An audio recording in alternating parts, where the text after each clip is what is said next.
हाय सगळ्यांना नमस्कार. तर कधी-कधी सोप्या गोष्टी आपण नाही जमणार असं म्हणून टाळतो, पण खरं तर त्या खूप ईझी असतात. तशीच ही फणसाची भाजी मला वाटायचं मला जमणार नाही, पण आज मी ट्राय केली आणि छान झाली होती.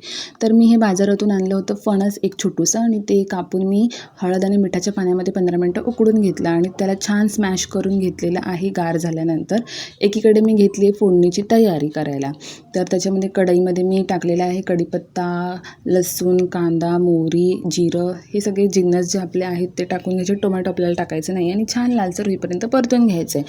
आता आपण जी स्मॅश केलेली आपली भाजी आहे ना ती ह्याच्यामध्ये परतून घ्यायची आहे आणि त्याच्यासोबतच सगळे मसाले टाकून घ्यायचे. तिखट, हळद, परत हिंग, गरम मसाला आणि तिळकूट जो तुम्ही मार्केटमधून पण आणू शकता किंवा घरी पण बनवू शकता.